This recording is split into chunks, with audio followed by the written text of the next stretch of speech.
Ramona, come closer, shut softly your watery eyes.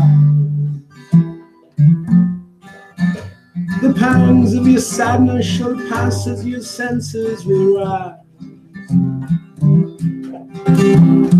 The flowers of the city, though breath like a death like sometimes.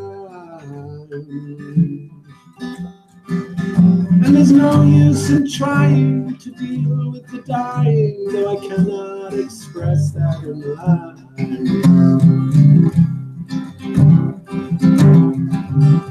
Your cracked country lips, I still wish to kiss, just to be under the strength of your skin. Your magnetic movement still captures the minutes I'm in. But it grieves my heart, love, to see you trying to be a part of the world that just don't exist. It's all just a dream, babe, a vacuum, a scheme, babe, that sucks you into a feeling like this.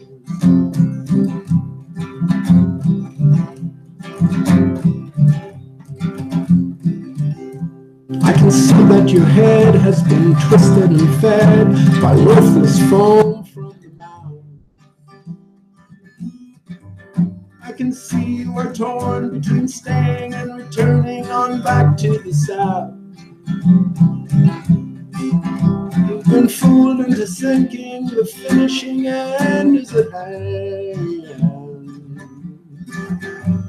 There's no one to beat you, no one to defeat you, except the thoughts of yourself feeling bad.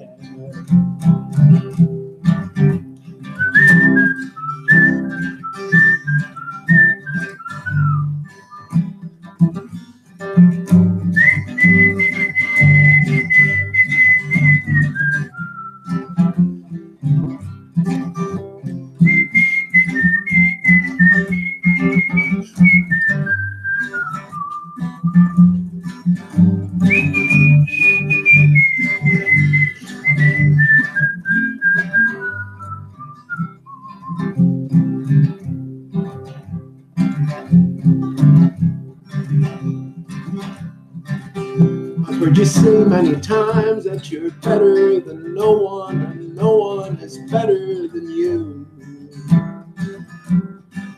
If you really believe that, you know you've got nothing to win and nothing to lose. From fixtures and forces and friends, your sorrow to stay.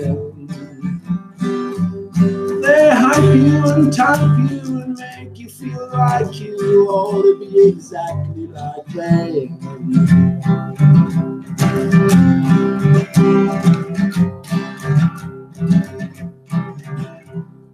I'd forever talk to you, but soon my words would turn into a meaningless ring. For deep in my heart, I know there's no strength I can bring. Everything passes and everything changes. Just do what you think you should do. And someday, maybe, who knows, baby, I'll come and be quiet to you.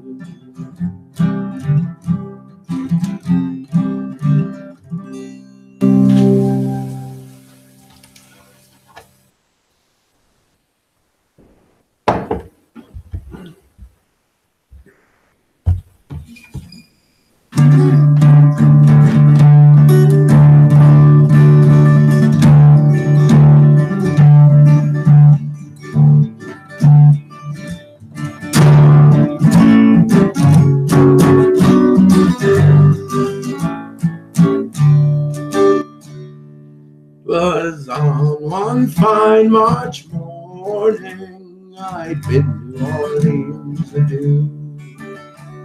And I took the road to Jackson Town, my fortunes to renew.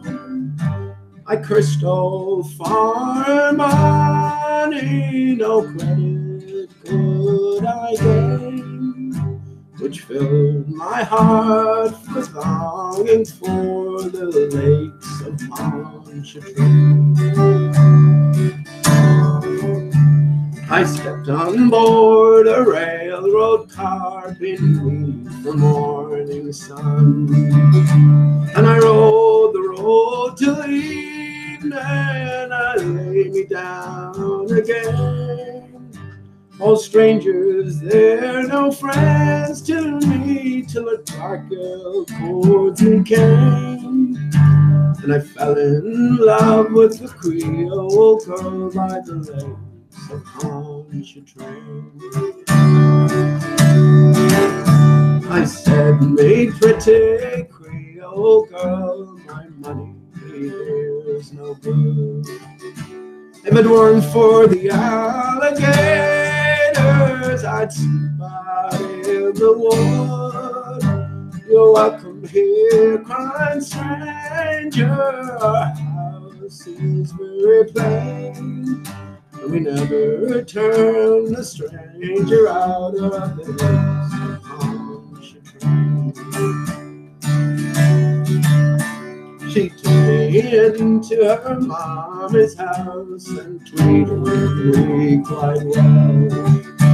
The hair upon her shoulders and jet black ringlets fell to try and paint her beauty, trophy in vain. So handsome was my Creole girl by the lakes of Pontchartrain. I asked her if she would marry me. She said that ne'er could be, for she had got a lover. He was far off at sea.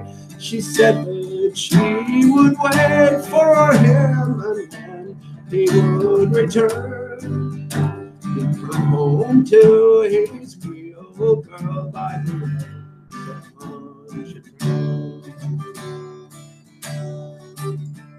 It's fare thee well, my Creole girl, I will never see you more, but I'll never forget your kindness in the cottage by the shore, and at each social gathering a flowing glass I will bring, and I'll drink a health to my Creole girl by the lakes of Pontchartrain.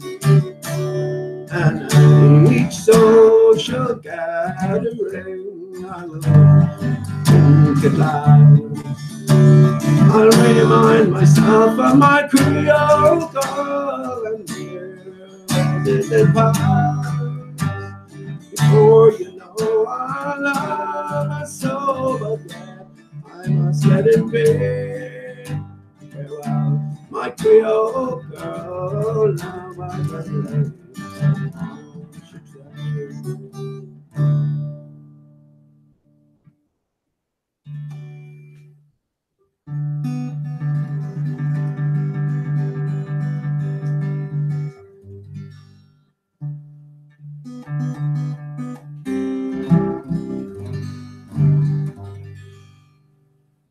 I give thee all, I can no more, though poor thee I freely.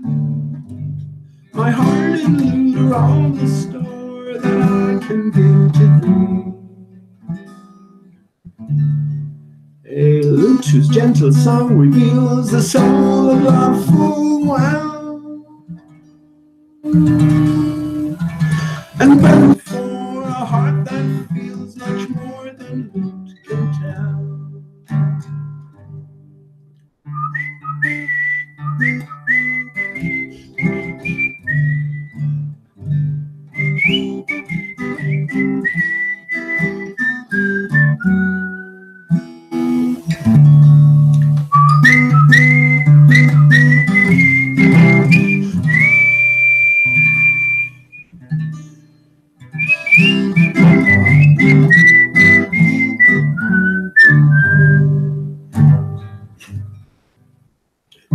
love and song may fail the lambs to keep life's cares away. At least to make them lighter paths, forgive them if they stay. And even if care at moments flings a discord o'er life's happy strain, oh, let love gently touch the strings, it will all be sweet again. Oh, let love gently touch the strings, it will all be sweet again.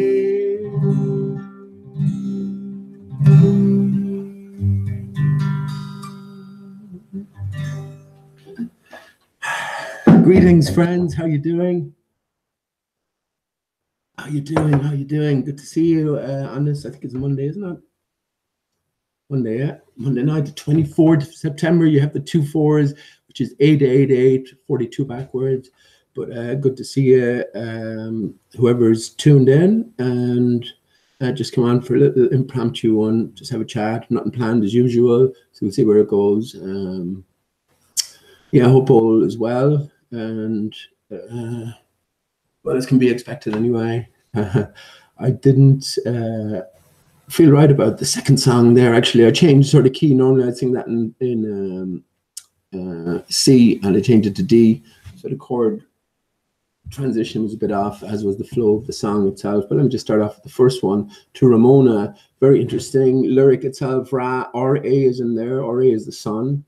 Mona Lisa, as well is in there. Na not applicable. The A is always pointing upwards, right? So it's an upper sort of tendency towards the immaterial, the thought, if you will, the idea, beyond the material. We are sort of, so I think what's going on anyway, we are within the sort of material bounds.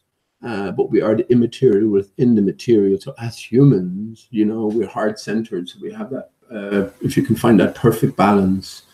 And, well, I guess ultimately, who knows what could happen. You can maybe transcend death and hang on to your body or repair your body, all this sort of stuff, you know. I think ultimately, maybe that's the ultimate goal.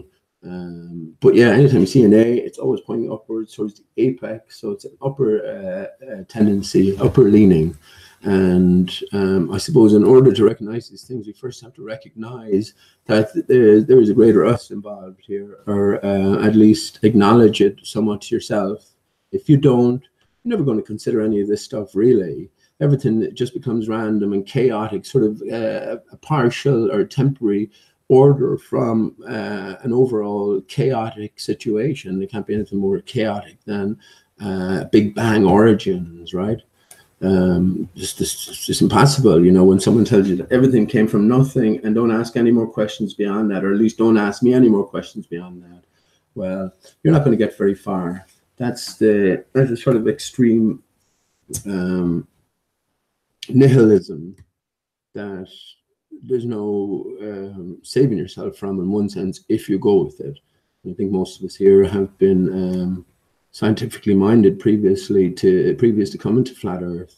So out of necessity, you had to go with it, right? The men in the white coats, the established science, all the greats, you know, contributed to bring us to this harsh but necessary, I guess, truth.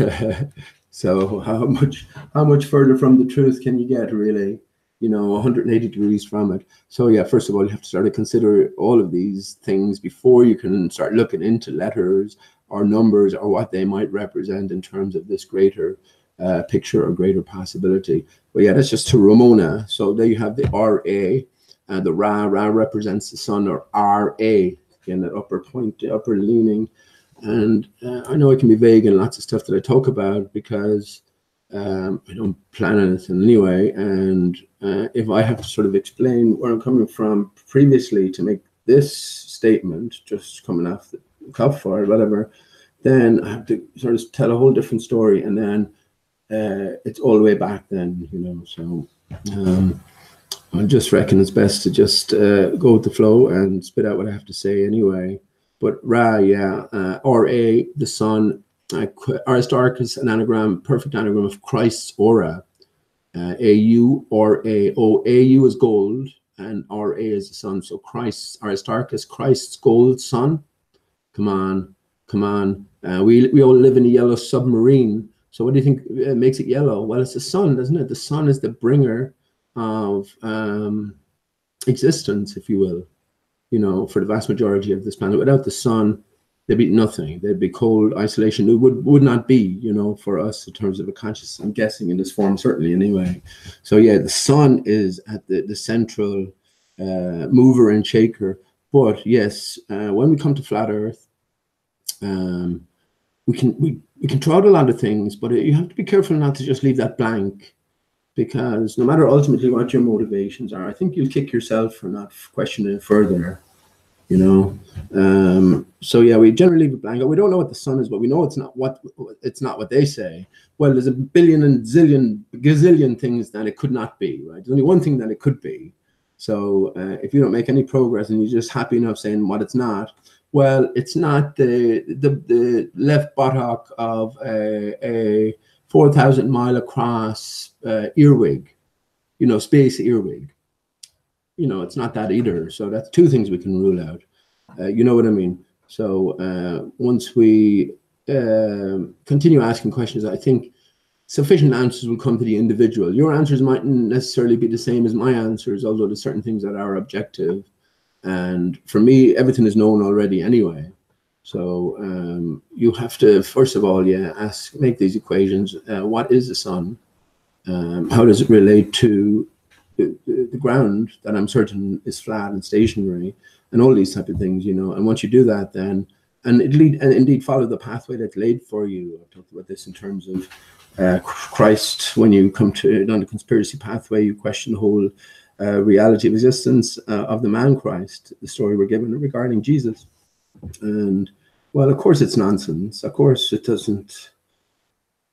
Of course it doesn't. It's encoded with so much stuff that it can't be the life of a man. And indeed, you're never meant to take it in an absolutely strict literal sense. You know, we can relate the storytelling or the allegory to our own existence, because we are the one having this experience. So in one real sense, we are Jesus, right? Jesus' androgynous character in any representations you'll see with a perfect mirrored face. You know, this is telling us a lot, all the different details attached to Jesus. Crown of thorns. Isn't it interesting, the crown, or is it a thorn, is an anagram of north.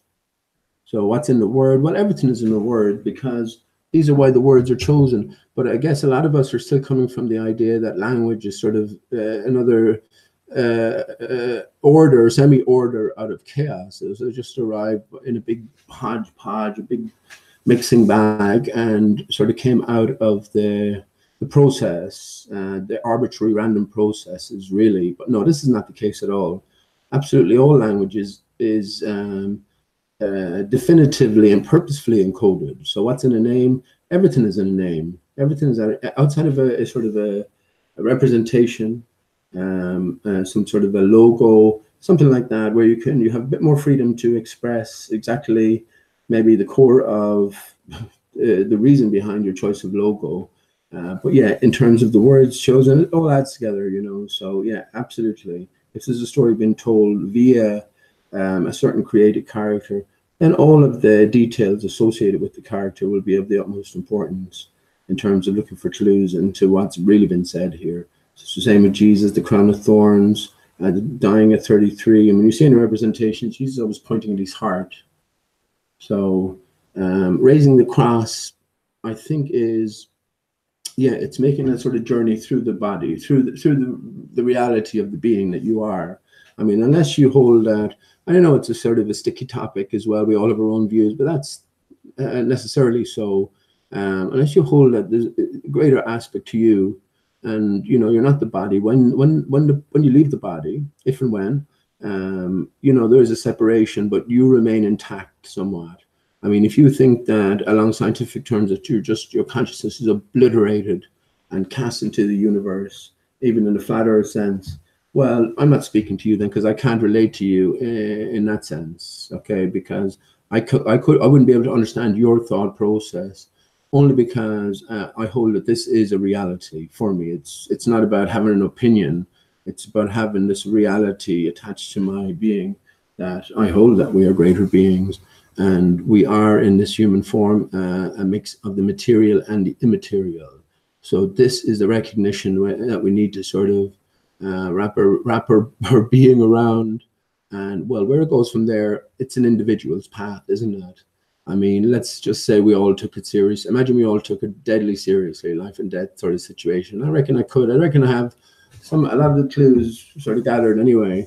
But I mean, if we did take it seriously, depending on what you came upon, your previous life is gone. It's finished, you know, and probably all your associations with anyone you've ever known as well. And you end up going somewhere.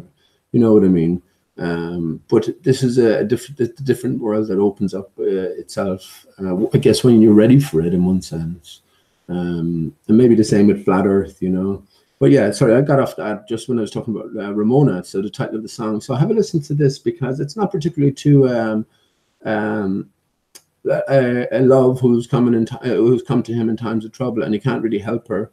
But I think it's more general, by the choice of the name itself, Ramona. And a few interesting things about Mona Lisa as well. Actually, just another thing, you know, just to remind me of. But the name is all of these names are chosen very carefully indeed. And characters like Michelangelo, sort of too good to be true characters. Generally, that just characters as well. But there's great sort of truth and great clues presented through their types of their work or their offerings, especially the more famous ones. So anyway, let me just go through Ramona. Ramona. That'll be interesting. Oh, hang on, let me back here. It'd be interesting now, just me myself not having to sing it. I wonder would I get away with harmonica and that. I guess I could if I practiced it. I haven't played harmonica in ages. But that whistling was an attempt to go for the harmonica, or a little break in some sense. Anyway, to Ramona. Ramona, come closer, shut softly your watery eyes. The pangs of your sadness shall pass as your senses will rise. The flowers of the city, though breath-like, get death-like at times, and there's no use in trying to deal with the dying, though I cannot express that in lines. Your cracked country lips, I still wish to kiss, as to be under the strength of your skin. Your magnetic movements still capture the minutes I'm in, but it grieves my heart, love, to see you trying to be a part of a world that just don't exist. It's all just a dream, babe, a vacuum, a scheme, babe, that sucks you into feeling like this. I can see that your head has been twisted and fed by worthless foam from the mouth. I can tell you are torn between staying and returning on back to the south. You've been fooled into thinking that the finishing end is at hand, yet there's no one to beat you, no one to defeat you except the thoughts of yourself feeling bad. Okay, last two verses. I've heard you say many times that you're better than no one and no one is better than you. If you really believe that, you know you've got nothing to win and nothing to lose. From fixtures and forces and friends, your sorrows the stem that hype you and type you, making you feel like you must be exactly like them. I'd forever talk to you, but soon my words, they would soon turn into a meaningless ring. For deep in my heart, I know there's no help I can bring. Everything passes, everything changes. Just do what you think you should do. And someday, maybe, who knows, baby, I'll come and be crying to you. Yeah. Interesting. Be careful. I suppose you have to be very careful about, just in general, taking it in a literal sense. You're very careful about what type of advice you give out to anybody at all, because no one else is sort of sharing your reality or sharing your experience or mindset throughout this reality. But I think there's sort of a greater picture here as well. Mother Earth, we have Father Sky, and I was just thinking about that word foam from the mouth. Foam is father, and mother, F-O-F-A for father, M-O for mother, and there is significance in that. But yeah, in one sense, this can be read in a greater. I have a few cans left over from the other night. So let's take the second one there. Is it my second one? Yeah, the second one. Yeah, we can look at it in a sort of bigger picture sense as well. And Mother Earth comes into it, and Father Sky. It's the separation between realms, I guess. Yeah, the different divisions. And I think all of the sort of mythological stories attached to, you know, Uranus, for instance, or Uranus. I remember I talked about Uranus as Uranus or Anus being an anagram of a sun, and how this was purposefully sort of written in, because in one sense, when we look at the sun above from high altitude footages, and this is the beauty of it, you know, you can everyone can clarify it from it's sort of beyond reproach in one sense. There's no thoughts about faking it or anything, because the people sending up these balloons have completely different things in their mind. So when you're taking a still shot of the sun and you examine it, but there you can see again in a three-dimensional reflection that you might almost describe it as, and we're looking into a crater, right? That's how it appears, simply how it appears every time as well. You can go to get disparate pieces of evidence from different altitude balloon footages from different countries, and you'll find the same pattern. First, like shard-like pattern. First, irregular. It's definitely not a sphere or a circle.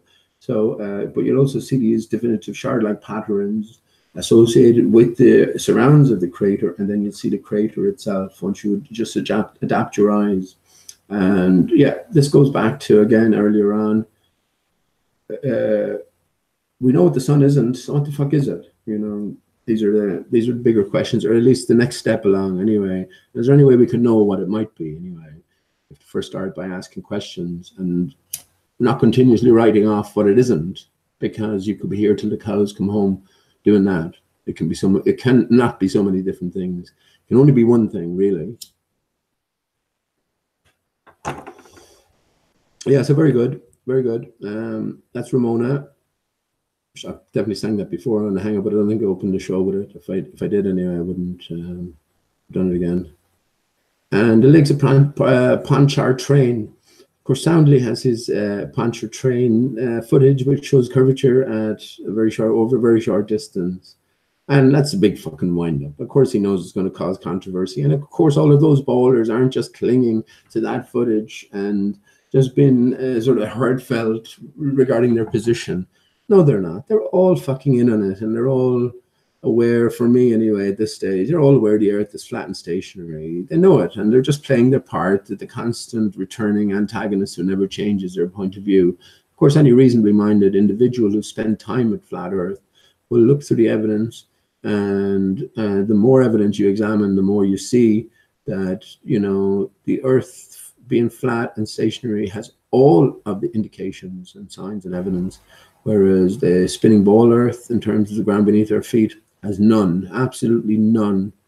You've yet to find it. The only place you can find it is in terms of artifice, right? Things you cannot clarify for yourself. And also when we're dealing in the world of illusion, misinterpreting natural phenomena for reality.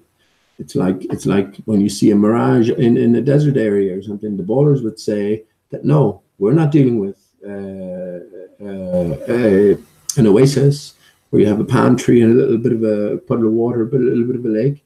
No, you're dealing with this not monstrosity, this peculiar beast called boasis, a bioasis, right? Where you have one oasis floating on top of the other. This is what they'll tell you. You see, they won't, will they? Because they'll have that down to a T. They'll tell you you're dealing with reflections here, you're dealing with optical phenomena. But when it comes to curvature, they won't tell you that. Again, they're playing a game for the most part. And that includes those people all the way up, the Bill Nyes, the people who are presented to us from the mainstream, all the way up to universities. I should think so as well. The upper people know about this stuff. And that's why if anyone comes along and has any questions, the pathway that they can go then, in terms of if you're a lecturer or something like that, to go against the grain, you're finished, you know, and you're hushed up. And again, the hand behind all of this is very powerful indeed. Not as powerful as me, not as powerful as the individual. You know, if you put your will or your mind to something, nothing can stop you. Life itself can't stop you. You know, this is the ultimate message. And but when you're within their system, then things that work in a certain way. This is the bigger question, I suppose, then, is us sort of trying to find out what is the bigger story, what is the greater picture here, and who is in charge of its painting to us? You know, we've come to overturn pretty much everything we've known. So where does that leave us? And I think if you haven't progressed yourself somewhat, once again, maybe majorly in a big way sometimes, then you're doing yourself a disservice anyway. And in one sense, you might as well not have entered into this world of inverted commas truth to begin with, because you'd be more lost than ever, I should think.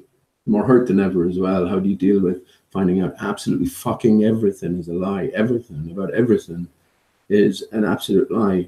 You know, the whole shebang, everything that goes with it. You see, if something is built on a foundation of lie, everything built on that foundation will be at its core, at its heart, part of the lie too. So yeah, this is where we're separating ourselves from that lie. And I think this is all written into the script as well. We're meant to find this out. I think ultimately you have to come to realize your own power, your own strength of will, your own strength of capacity to love, I guess, and to do what's right, or to value truth. All of these virtues in one sense. You know, I don't like using words, collective words to describe something, but you know, all the things that we know in our heart is the right thing to strive for, at least anyway.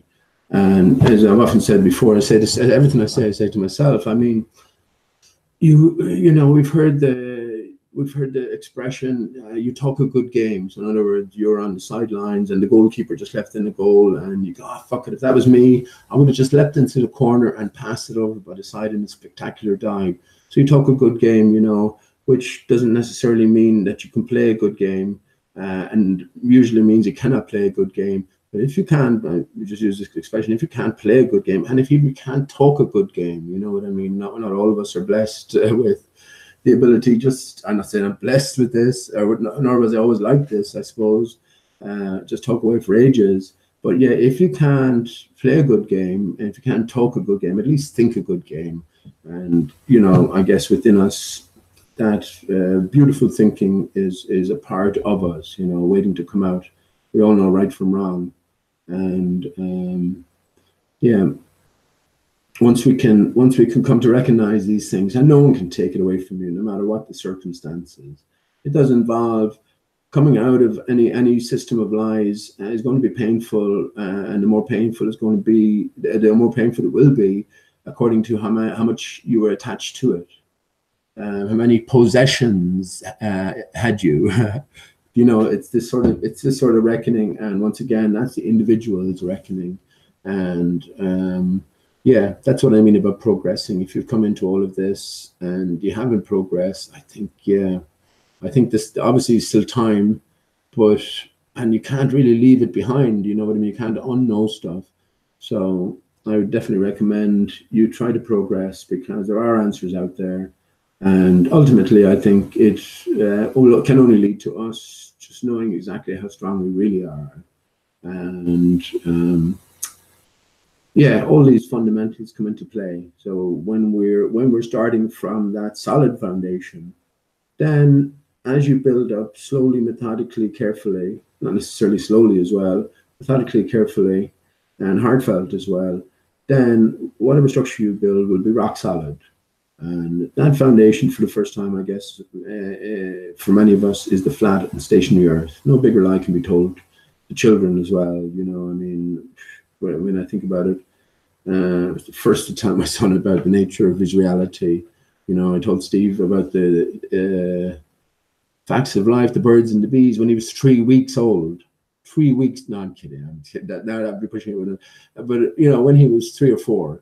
So it was just, as we were communicating more, asking questions, you know, there's no limitations. You can see, you're trying to put things in the best sort of terms that the young child can understand or grasp somewhat anyway, and just have a conversation like that. So it's all a natural part of things. But yeah, of course, you're going to let your beautiful children know about the nature of the place they find themselves. You know, you're responsible for bringing them in here after all, and it's your duty to sort of serve them well and protect them and inform them, etc. And pave the way for the, I guess, most, what can we say, the most happy, filled life possible. And yeah, all of these things are integral parts, you know. So the lie is as such a basic level, that it's all encompassing, and everything based on that lie then is necessarily going to be tainted. So are we willing to leave everything go? And who knows where that might lead? This is the thing about us asking questions. What are you looking for from all of this? And even in our own sort of searches for answers within flat Earth, and in terms of painting a bigger picture, remember, if you sat down to paint your own masterpiece, right? Excuse me, our own life's work in whatever form you wanted, or crafted in some way, whether it be in the form of a song, a painting, literature, or anything, poetry, who knows? You're not just going to fashion it in moments. You have to sort of organize your thoughts and feelings, and then you have to translate them into the appropriate form and structure them, etc. And you know what I mean? It's a craft that takes time, or it's a task that takes time. So it's the same with all of this in terms of flat Earth inquiry. So I think it's healthy that you sort of ask yourself, what question are you looking to have answered? So verbalize some sort of question, and then you can focus on that. And at least then when you've answered that question, you can add that to the rest of the foundation, and it's extended, and you can be sure, or as sure as you can be. There's very few things we can be certain of, in terms of you fabricating your own picture. You can be sure and happy to move on to the next question you have to ask. And look, it's like, the way I look at it anyway, it's like the transition from spinning ball Earth to flat Earth.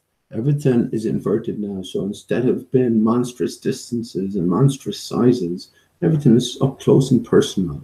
When I look at the night sky now, I can understand, or when I look at the day sky, when I look at the sun, I can understand in my own picture that I'm looking at a reflection, an observer-dependent reflection. So in other words, like the ray of light at the water's edge will come to my feet, even though you're only standing 6 meters up there, it'll come to your feet. This is what I mean by the observer-dependent reflection. You'll swear for all the world that light is coming to your feet, and your feet only, and not the rest of us who are lined up along. And we'll all swear individually that this is exactly the case for us. You could sort of superimpose a snapshot of each of those people having that experience. The whole of the water would light up, right? This is what I mean by light as well. So if we can imagine this sort of scintillation, is a great word for it, is sparkling, and this is what's happening on the surface, if you will, of the water, this reflective surface. We can understand if the air, the atmosphere is composed of water, particulation, what this energy will do to a tiny, tiny, tiny, if you want to call it molecule. I don't agree with those sort of terms. Particulation is better for me. Well, it will explode it. It will sort of explode it. And this is what we experience in terms of light. When you sort of squeeze or push your eyes in and you look around for a second, you can see these sort of little, they call them stars. I see stars, I think this is what we're seeing here as well. I certainly see those. And I think that that's just these water particulations being bombarded, blasted by the incoming sun's rays. And this is what we experience as light. As those energies then move out of range, these particulates are no longer being blasted, and they settle down in the form of dew. So there we have the dew in the morning then, and then the sun comes back around and starts bombarding with energy waves, energies, whatever energies you want to think of, electromagnetic energies, the only way to put it, right?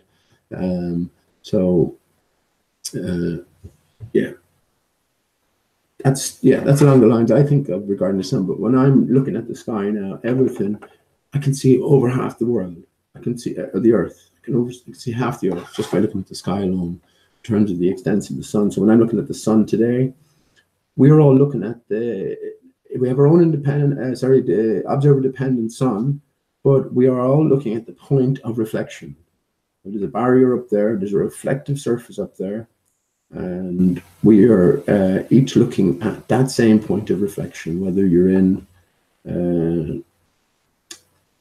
the Middle East, let's say, if I go eastwards, Ireland or America, also looking at the same point of reflection, but we all are experiencing our observer-dependent sort of sun or emanations or effects from the sun itself. So if you were to be asked, if you were to sort of offer up a distance, the best distance you could give is no distance, first of all, or else that distance to the point of reflection off of this mirror.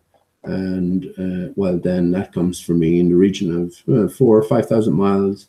If I understand that the sun is directly ahead above Africa along the equator. The equator for me applies to the barrier as well, not the Earth. It's just a convenient line to draw on the Earth. It applies to the highest point along the barrier, which is along the equatorial areas. And I think this is very pertinent as well, and it solves a lot of issues, especially regarding what Australians would see in terms of the rotating moon and how they observe it upside down from those in Ireland. When you're talking about a contoured barrier, well, and a reflective surface to boot, then we can get a grasp on what's going on. After all, one of the bowler's heroes, Einstein, 1 stone, married to a butch man. By the way, he had terrible taste in women. So good job, he lived most of his life in fantasy, right? Did he? Yeah, he spent his time imagining what it'd be like to ride a light wave, a light beam. Yeah, I wouldn't say it, but it looks at your wife and you were riding her too often. Because to me and all the world, it's a butch man. If that person, Elsa was her name as well. So I was thinking, what's in the name? Somebody Elsa? Yeah, that's a butch man. That's a butch man dressed up as a woman. I'm going to bring up a picture actually now just to show you that.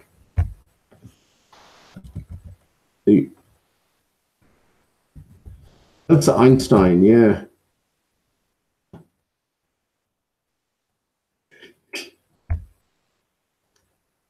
Okay, so I'll get back to that. Anyway, Lakes of Pontchartrain. Let me just come on to Lakes of Pontchartrain. Let's get this out of the way. It was on one bright March morning. I bid New Orleans adieu. I took the road to Jacksontown, my fortune to renew. So if you've heard this before, you mightn't have heard what I have to say about this. So it sort of changes everything, really.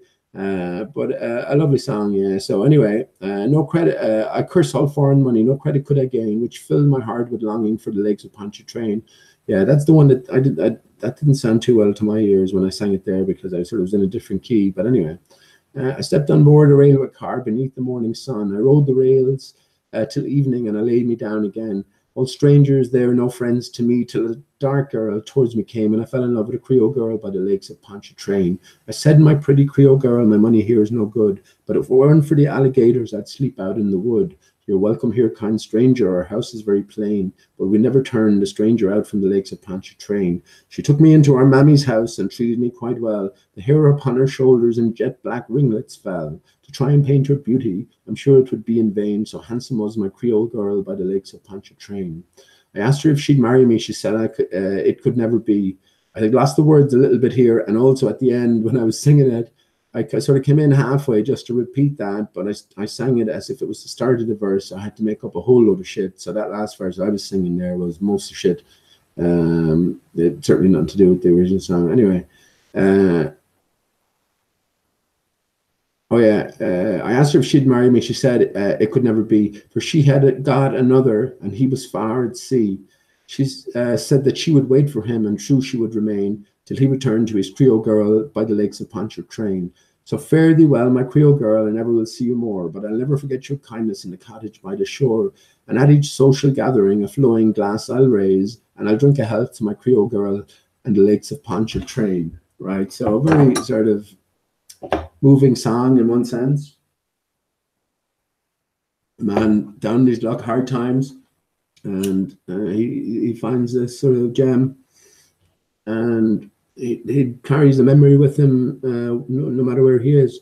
Well, that's fine, isn't it? You know, you can sort of empathize with that somewhat until you sort of look at it in a different sense.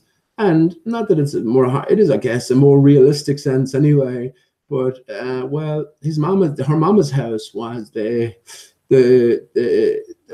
mama of the prostitute den, the whorehouse, and yeah, she took him back to the prostitute den. What do we look? I don't know, whorehouse. I mean, sexual favor outlet. I don't know, something like that. To be more politically correct about it. Yeah, mama's house. So she was a prostitute. So when he asked her to marry her, and she said it couldn't be, she'd another lover raised far off at sea, and she said she'd wait for him, and true she would remain. It was like true in the, I guess I'm going to marry you and no one else, and not true in the fidelity sense. So yeah, that sort of brings a little bit of a different twist to it. And when you think along those lines, and maybe your man who's off at sea knows what his girl is doing, and it's sort of like, yeah, okay, look, at least you have a mama house there, and you know you're looked after, and we'd have a nice big nest egg afterwards. So he sort of, you know, understands it's probably involved in that whole business arrangement. But who knows? These are sort of considerations for after you consider that, yeah, he visited a prostitute who was probably a beautiful girl, a Creole girl. What's a Creole girl? Is that like Pocahontas? Is that a Creole girl? So yeah, that not sort of diminishing it anyway. Reality is reality. Anyone can fall in love at any time, but I think that's a little secret, or not a secret, a little hidden sort of twist to everything. So yeah, it matters not. I'm typing Creole girl here. Get a look.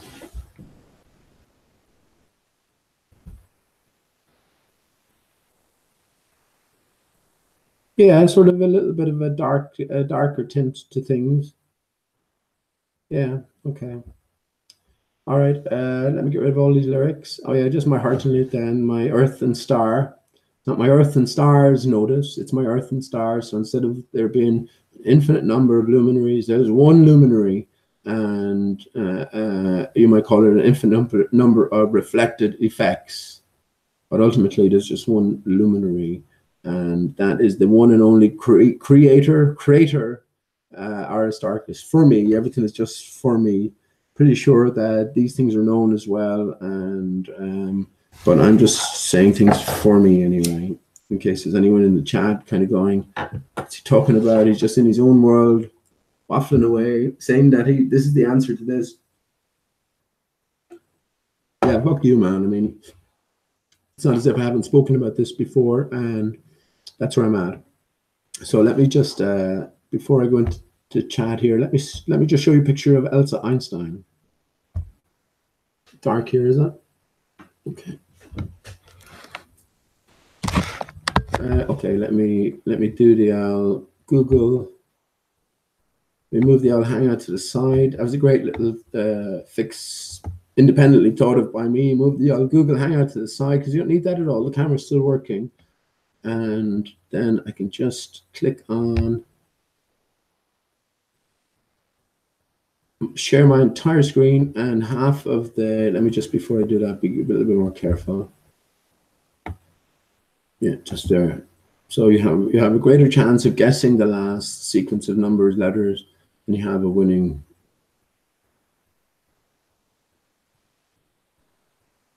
Any lottery anywhere, I guess. Okay. Here we go. Is the man voted the greatest man in history? Albert Einstein. There, Jamie Brown, if you're listening, there's the AE again. AE, what might that mean? Well, think about the E. The E is very important. Of course, it's the most common letter in the alphabet as well. It represents one side of you. This is what I was talking earlier on about Jesus dying at 33. It's an E with a backwards E. Look up the insignia for Bugatti, and you'll see very interesting insignia, as all of these motor companies have very, very interesting insignias, all pointing to the same sort of thing. Excuse me, in general. Some are more clear than others. So anything I say, I'm coming from sort of different lead up to than maybe someone in the chat who hasn't heard me talking anyway, or even if you have, is not aware of. So if you're not aware of that, yeah, there's many different pointers and indicators which says to me, myself, that what I'm saying is correct, and all things are pointing to the same thing. And this is why I keep saying that all of this is known. There's nothing new under the sun. Einstein here, what's that, 100 years ago now? and it's all a joke. It's all Einstein. It's not a joke. It's a sort of part of the theater. So Einstein is one stone, Einstein. And one stone, what does one stone represent? Well, you can say it's a pineal gland, right? But one stone is one S tone. The S tone is the TH, the sound that the TH makes. This is what I've talked about when it comes to taking the sword from the stone. It's not about you going to some sort of seeking out some mythical place or diving under or magnetic fishing underwater to hopefully to find a sword in a stone, pull it out and being worthy. No, it's not about that. It's all about, again, the words chosen and breaking them down. So when we say Arthur, Arthur is Jesus in another sense. Rosette Delacroix does some excellent work in some of her videos. Anyone who hasn't looked into some of her connections made, you should definitely look into it. But some brilliant connections made. Generally, I don't sort of tend to look at other people's videos or work too much at this stage anyway. I think that's probably best as well. And, I think if you're out to try and find some answers, it will come to you anyway, because you have that deliberate intent to try and find answers. And, I think this truth is everywhere before us. It's encoded into many different forms of media. And just areas of works of art that people in general have access to, especially with the internet now. You have pretty much access to everything. So if there's a grander story being told and there is this narrative set in play from the outset, it will sort of prevail everything, really. And it will be the truth that sticks out millions of miles from the lie. And this is certainly what I'm just saying from my own point of view, and you might call me deluded if you will. This is certainly what I have been finding, and I can back that up with many, many, many, many, many examples. So anyway, yeah, Albert Einstein. So yeah, Einstein, one stone. One stone is one S tone. The S tone is the TH, the theta. The theta is the 0 and the 1, the material or the countable, which is the 1, and the 0, which is the immaterial or the uncountable. So it's all there is. So it's a better sort of term for God, because I mean, when you think about God, ingrained within you is an image, from the earliest of times of an angry man in the clouds, sort of a stern and a severe man. And well, this is wrong. I mean, this cannot possibly encapsulate the idea that is God anyway. And for me, it's a genderless. God has to be genderless, which is, I think, what we are by nature as well. We are greater nature, I say. We are male and female in one. Who knows how many layers there are to our existence? I think we're only scratching the surface now. And in better times, it's a wonderful surface to scratch, because you go from that despairing nihilism, out of the certainties of science, to, this whole other world of possibility. So, one stone, Einstein, the TH, the theta, so one theta. And taking the sword from the stone is taking the S word from the S tone, right? So what's the S word? Taking the S word from the TH. Well, the S word is, right? Because when you say something is, you give it life. So it's like with the ball Earth, right? You gave it, and the infinite reaches of space, and all the planetary bodies, etc. You gave it existence because you said that is, right? Now, you didn't know it. You believed it. You repeated it. You embraced it, but you didn't know it. Now looking back in it, you can see how it had a life. It literally did. It was tangible, even though it was intangible. It was real, even though it's not real now.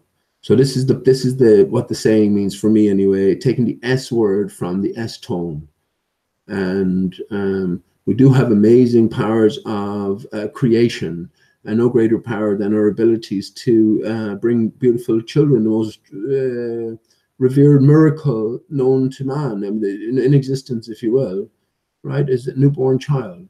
So we have that ability within us, and I'm a proud father of a 16-year-old myself. I'm sure many of us out there are parents, you know, and we have these creator abilities, and no greater power or ability is there. Now, we have to forego, this is what I'm talking about, big gaping holes being left. We have to forego the official explanation of our being, or genesis, or evolution, if you will.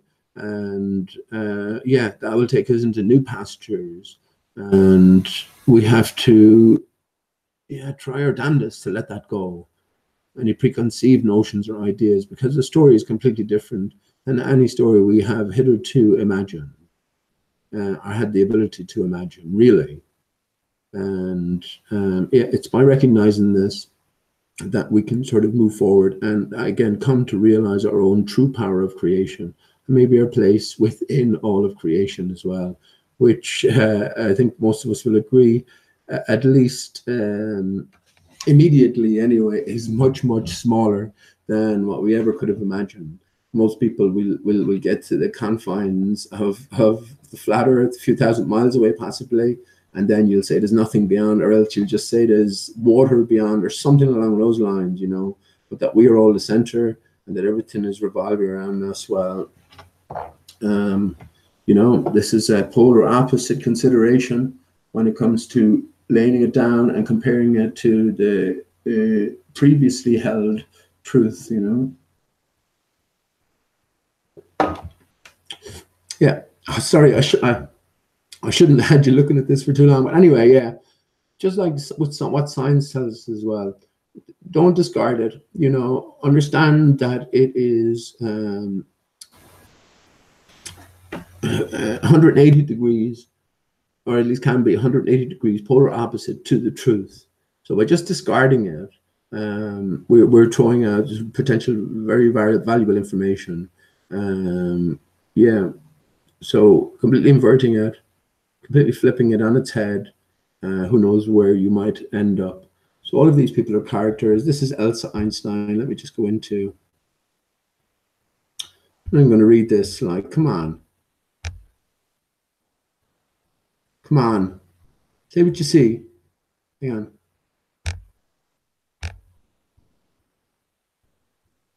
The bloke, come on. And this is the other conspiracy pathway as well. You know, when oh yeah, you're led down the road, we soon sort of come to hold that Albert Einstein's wife Elsa was the genius, and he was just the bum who stole all around him and took credit where it wasn't due. So this is what I keep talking about, the kind of the layers within the conspiracies. So and this is equivalent in one sense to the sort of Obama being Osama.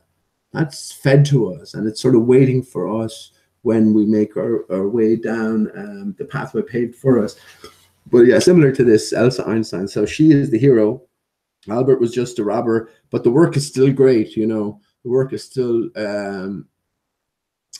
years ahead of its time and right on point as well.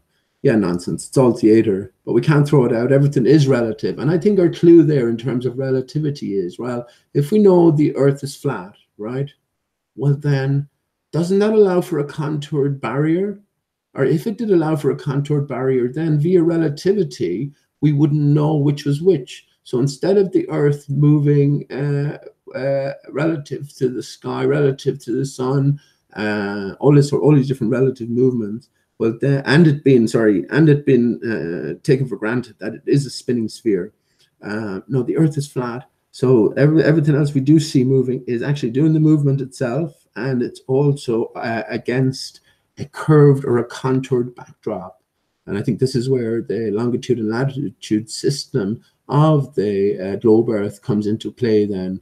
What it actually does is describes the contour of the barrier. And if you think about if you think about both poles, right, each line of longitude converges into one spot into a 0 point, if you will, at the north and the south pole.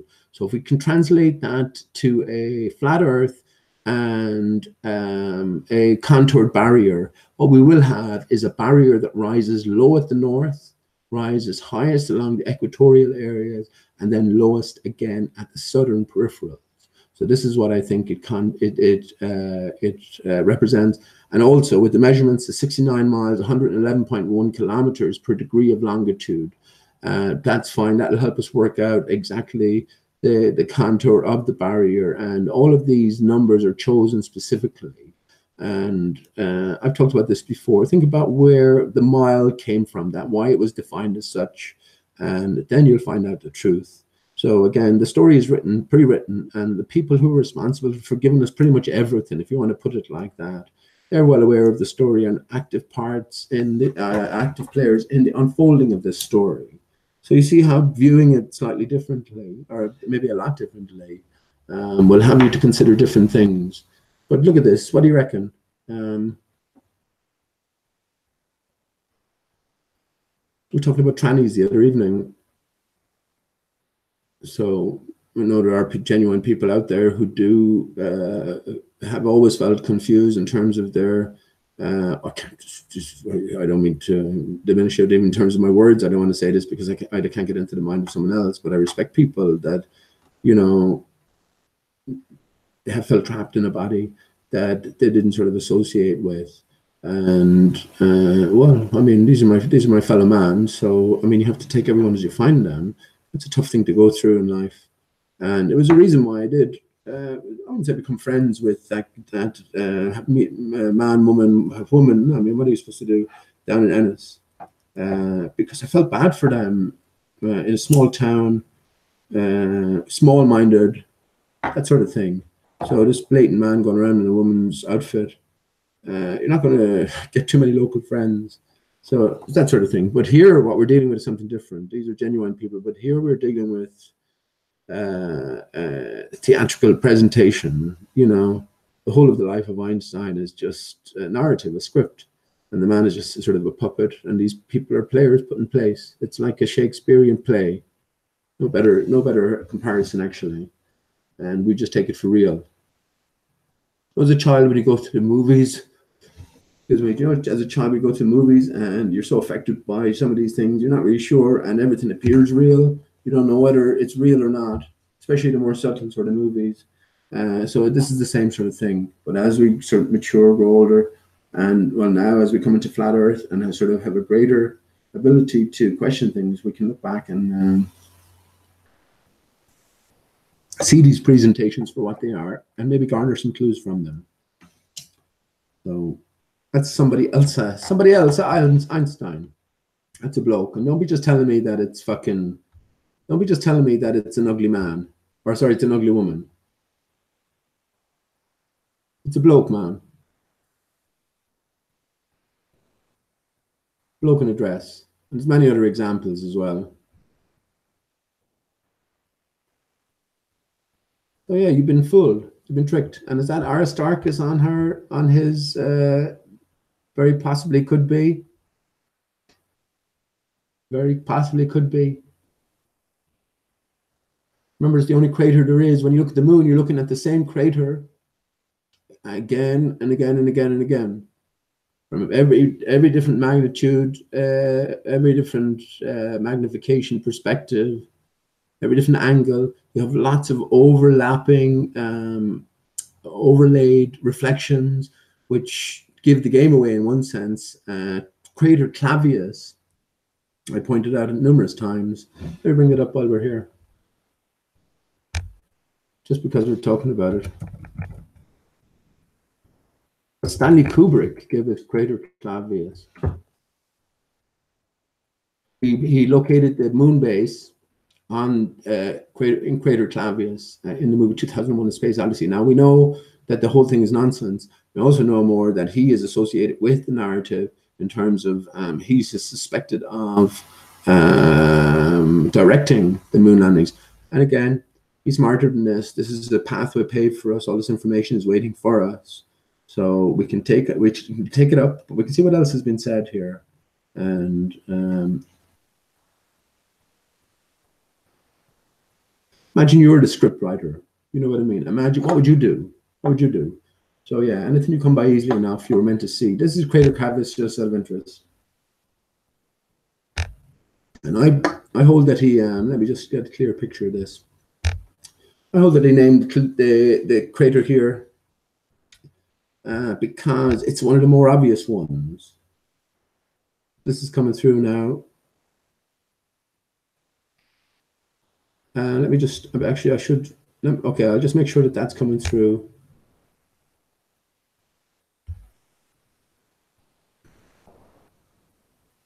Let me just, yeah, that's coming through ground. I'll get into the chat then in a second. Let me just get this out of the way. That's coming through ground. Crystal clear as well, isn't it? Okay, let me go back here now. There's cavies here. Oh, here we go, yeah. Yeah, I reckon because this is one of the craters where it's just made crystal clear that we are dealing with reflected artifacts. And we need to sort of decode it. We need to unwrap it. Immediately, can you look? And this is a bona fide picture, right? Remember, this is taken from, you know, a high zoom quality technology and presented to us in this form. So in other words, you went out with your own camera or telescope, you'd be able to get something similar to this. Not very close to it in one sense, but something similar. You know, all of these different marks, indentations are still there, or they appear to be there. What we're looking at is a reflection of solidity. And don't tell me that these can't be convincing a reflection of solidity, because I was just looking at the water tonight and how, as it was still, it reflected the sky almost perfectly stilly. So if you didn't know what you were looking at, you wouldn't be able to distinguish between what was the reflection and what was the cause, the source of the reflection, even in terms of 4K, as they call it, or that definition of image, right, or three-dimensionality. So anyway, the same thing is here. If you think that this couldn't happen with the moon, you're crazy for me. But one thing you should notice almost immediately is the ever spiraling pattern, right? That's one thing. You've got to sort of separate the components when you're looking at this, because ultimately every one of those dots that you're looking at is the same thing. Every one of them, from the tiniest ones, I can zoom right in, look, and zoom right in. And if I could continue to zoom right in, it would just be looking into a fractal. You're just all the way in and around, down a rabbit hole with Alice. You know, that spiraling hypnotic sort of, this is what we're looking at here. Ever smaller, ever decreasing sort of circles. And this is what you're looking at. So the tiniest one here, let me just zoom right in, show you. I'm glad this is coming through. Let's just pick this one here that I'm circling. This one here is exactly the equivalent to this. It's exactly the equivalent to this bigger one here, which is exactly the equivalent to this one, which is exactly the equivalent to this one, which is exactly equivalent to this one. So you're dealing with one thing. And even in there, look, this is Crater Clavius. Look at how, remember I pointed out on so many different occasions. Brilliant. That's excellent. Let me just show you now. Let me just show you this. It just occurred to me.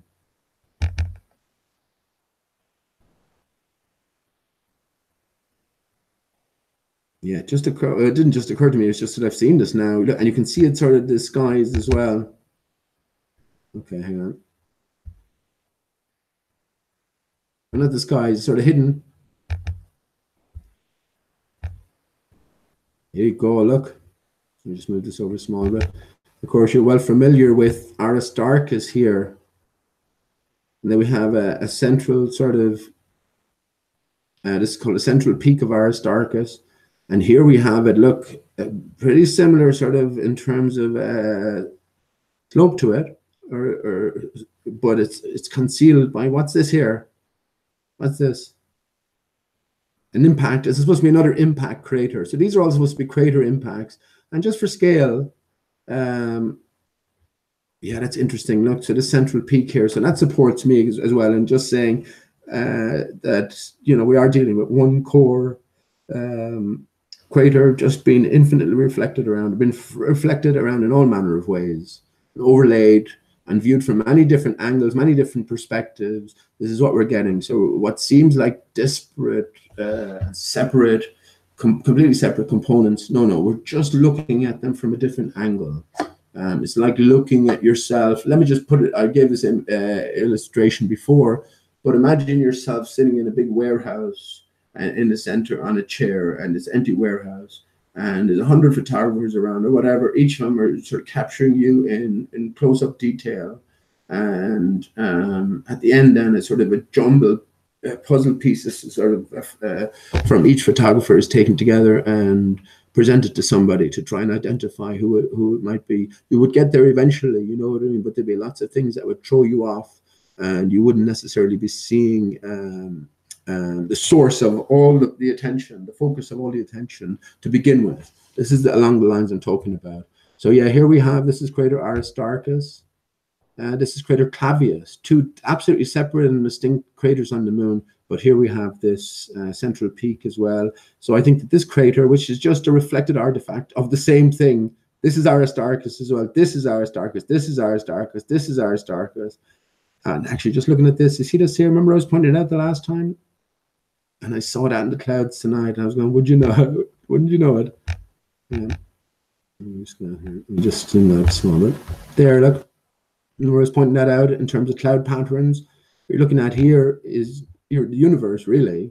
This is what, in this picture, in this capture here, you're looking at the universe. Because you have all the star systems, everything. Remember I was talking about that, inward spiraling. You have all of these spiral patterns overlapping then as well with bigger reflections of the same thing. And you have all of these sort of intricate interactions, I guess, from the visual point of view anyway.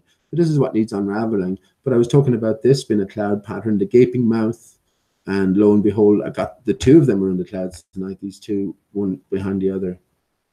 Now, there's something else going on with all of this. We have to think of everything is fractaled about. Everything has been reflected about. So we're seeing a reflection pattern within Aristarchus itself as well. And that's what I said. Probably everything reduced, all things reduced down to the simplest source. I'm saying the central peak of Aristarchus. The central peak itself is what's doing the all these different maneuvers to give us these illusions, these whatever you want to call them. Difficult for me anyway to sort of come up with words and describe them, but yeah. So that's our clue. So we don't need to see that. That was just interesting there that we have almost hidden behind this impact crater. And look at the way it kind of spirals inwards here. We can continue it. Look, we can continue it ever inwards. And it's just similar everywhere. But that's the reason I think Kubrick located the moon landing base here at crater Clavius in the movie 2001: A Space Odyssey. Because when we look at it now with new eyes, and in light, I'm going to say in light of what I've been saying anyway, then we can see that this is not reality. This is not reflected in a reflection of reality. Then we might find that it is a reflection, but it is a reflection of solidity, but it itself does not represent reality, distorted reality, if you will. And well, that's what I mean by all the craters being one and the same crater. And crater, I think the word is chosen specifically and intentionally, creator. And all there is one crater. So yeah, that's Clavius. So many other brilliant and clear examples available as well. So I would encourage everybody to consider these things anyway, and maybe see where it takes you. The best you can do, isn't it, at this stage? Give anything an ear, especially if you've been asking the same questions over and again, and you haven't found yourself to be sort of progressing too far. This I can say with certainty, this will be the most fruitful pathway you'll ever consider.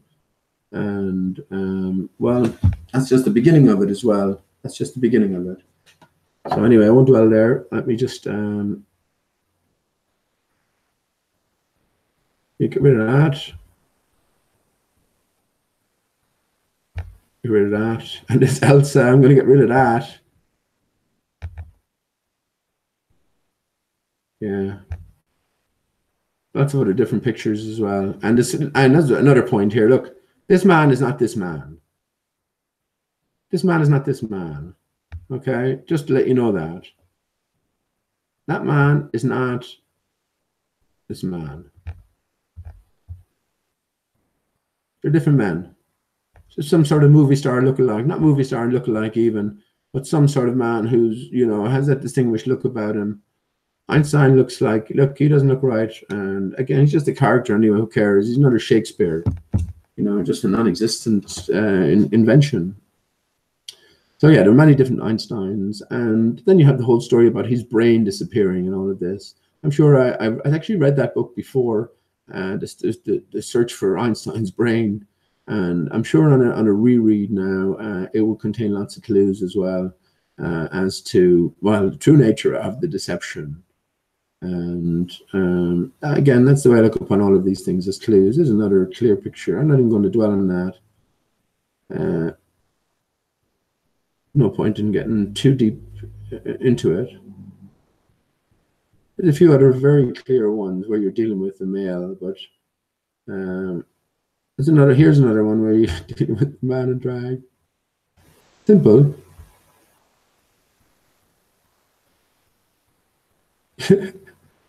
At least it's clear to me anyway. Look at the big man hands, you know what I mean? So any of this transgender stuff, this is nothing new. This is nothing new. So I don't mind what sort of flack I take. If there's a question I need to ask for myself, I'll ask away. And if you have nothing to fear, then you have nothing to fear.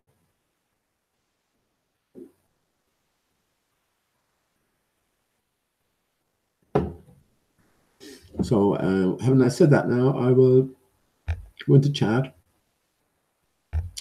Hello to anyone. Anyone who doesn't have a wrench, if you want one, let me know. Any of the usuals, I will definitely give a wrench to, because I wouldn't like to see you naked. But usual, I mean, never used a wrench. Never, I wouldn't say never, but maybe 2 or 3 times. But it was probably always on my own channel, and I just never felt the need to do anything in terms of castigation of someone else. I guess somewhat knowing the nature of this arena after going through, oh, fuck's sake, you know, the same story again and again, the same resistance again and again, you know, on the, let's say, the conspiracy forums, above Top Secret or David Icke. Absolutely priceless experience in terms of some of the stuff you learn and some of the stuff you sort of, you're led into thinking. But at the same time, you have this constant sort of force operating against you. You know what I mean? The more you sort of find out, the more revelations you think you come across, the more these things seem to be resisted by the same sort of powers, the same people, the same internet characters. You know what I mean? So after a while, you just understand that this is the nature of this whole fucking thing, that there's people put everywhere in every aspect of inquiry, there to steer the argument, to provide resistance, to sort of I guess in one sense limit or block any sort of cohesion in thought being formed across their forums, you know, regarding conspiracy truths. But yeah, I recognize now that, well, I think I do anyway. Not that they weren't there, certainly they were there and they are there, but maybe they're ultimately for a different reason, a different motivation, a more positive one, if you will, more positive one. This is all about the awakening of the individual. And, well, there's only one individual here, and that's you. So it needs much to be challenged. It much to be challenged, because I guess in one sense, if you were to find out the truth, you need to be aware, you need to be prepared for it, right? You need to have some sort of, so shocking to the system, or so all-encompassing really, that you definitely need some sort of preparation for it. In one sense, all that we're going through now could be looked upon as that, sort of like a boot camp, preparing our minds for possibilities. I actually think, you know, the possibilities, the realities are far greater than we could ever have imagined. So again, that's another very positive thought. I don't have any fear of anything then as well. my question is, I mean, why have we put ourselves through this experience? I think there's a good chance we have. I mean, sometimes at the worst of times, life is not too bad. You know, it's just a matter of getting stuck in a routine or a mindset. And I think we all know and can relate to as well.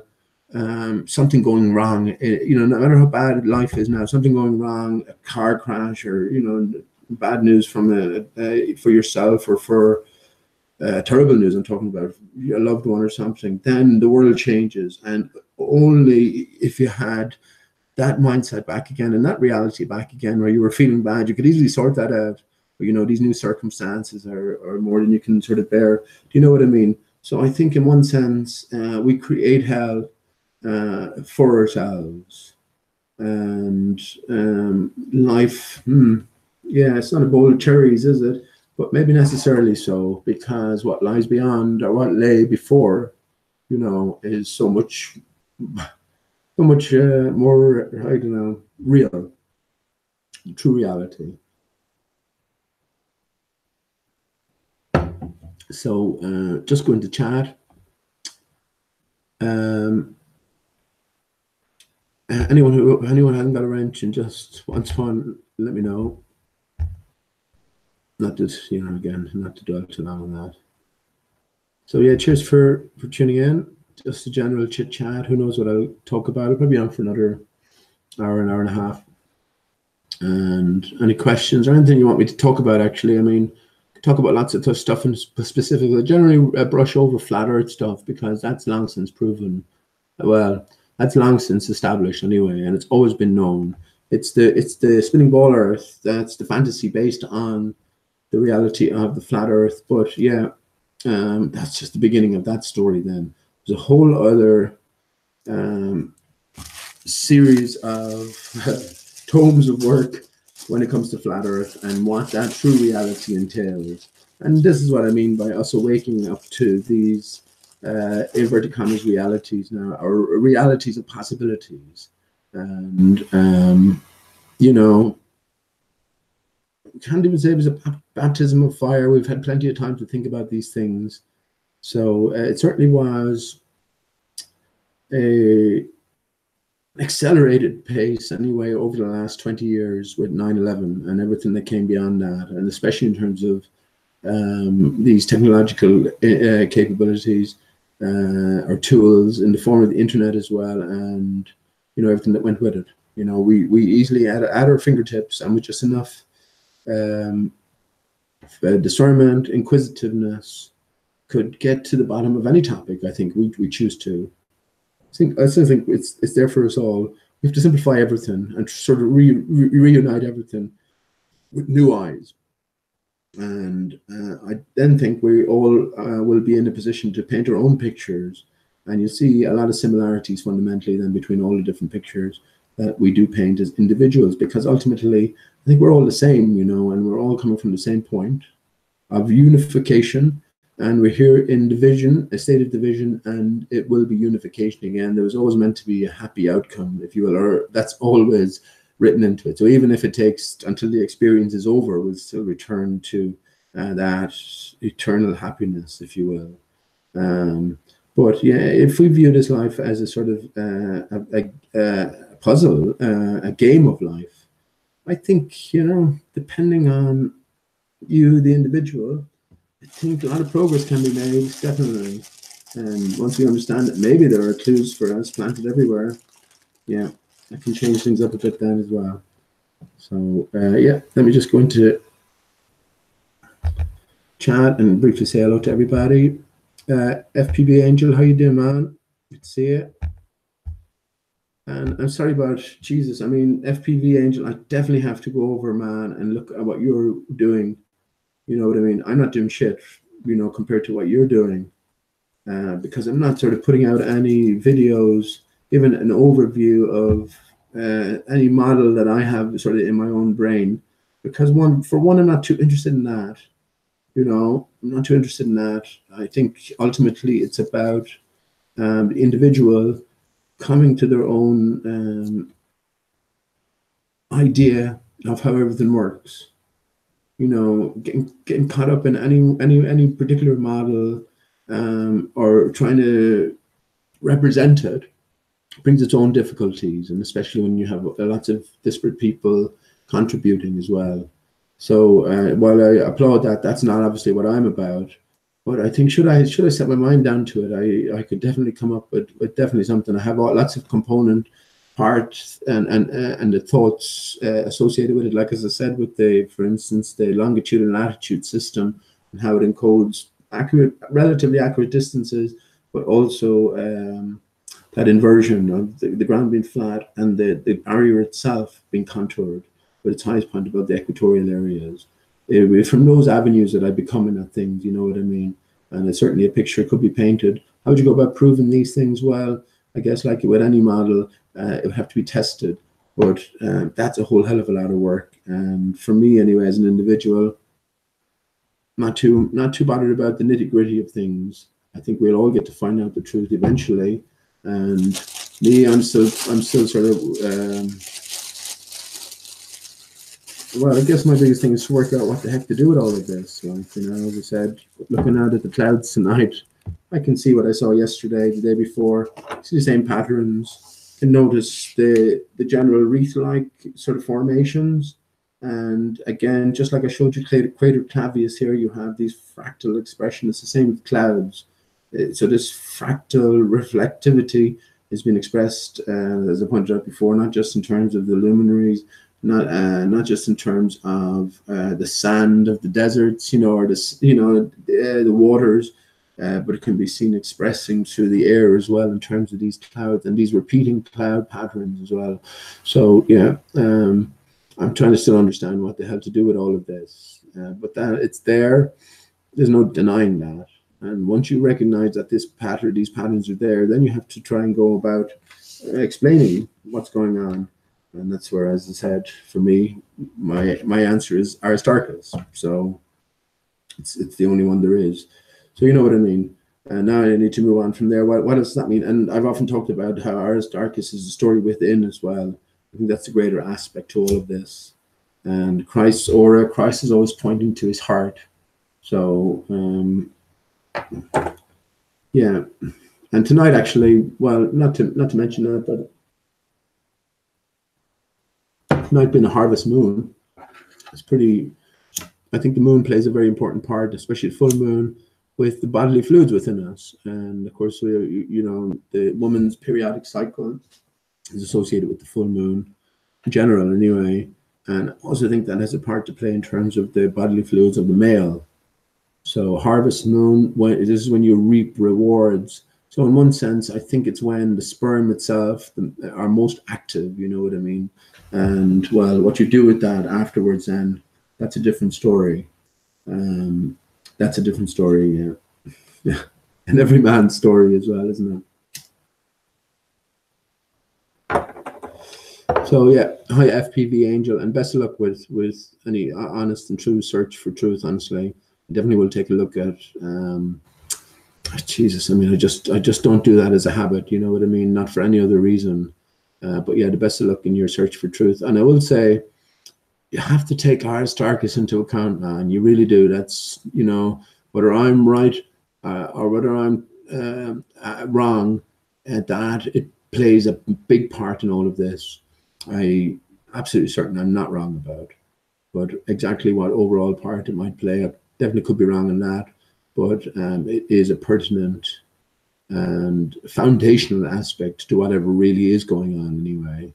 That's one thing I'm certain, because it just comes up in too many places. There's too many hints and there's too many sort of pointers towards it, or a combination or a mix of something to do with Aristarchus. So I've pointed out before as well, anytime you hear the word star, it's all in reference to the same thing, whether it be a star, a luminary in the sky, whether it be a movie star, etc.